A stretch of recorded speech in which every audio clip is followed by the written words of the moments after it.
Hi crafty friends. You guys, I love these Dollar Tree houses. You get them in the toy section. So I bought two of the same and one of, there's just actually two designs. But on the two that match, I'm gonna swap the tops and the bottoms so that it looks like there's actually three different houses. So I was just being, I know it probably looks like I was close to my fingers, but I promise I was being super duper careful. Just kind of pushing the box cutter through, and then I would just go back and forth and just kind of bend it, and then it would finally come off because I was just trying to get that top part to lay flat so that the roof can go on it. Now, they don't match up perfectly, but that's okay because we're gonna spray paint these. So I wanted to do like a fall scape. I have this kind of like sofa table, and I thought it would be super cute to do that with these houses.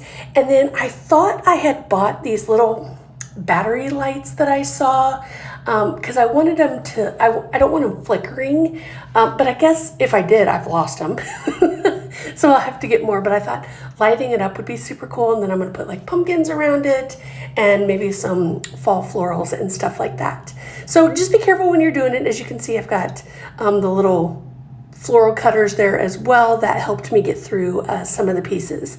So what I'm going to do is I'm going to use some E6000, and I'm also going to use some oh my gosh, totally went blank, hot glue. We're gonna put these two together.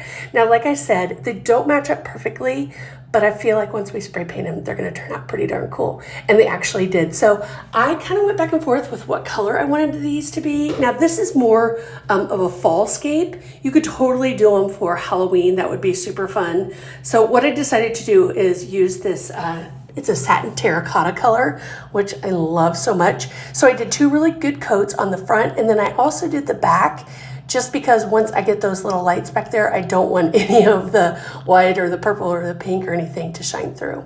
So once my spray paint was done, I added a little rub and buff over the top of some of the parts that were a little bit raised. I thought just adding that gold on there would give it a super cool element. And then you can also see under my hand right there, it's a Dollar Tree board. It's not a board, it's a sign that kind of looks like a board. So I went ahead and spray painted that as well. And then I'm gonna use the rub and buff for the front of it and the sides that would be showing, because I thought it would be cool just to like give these a landing place and just put them all kind of up next to each other.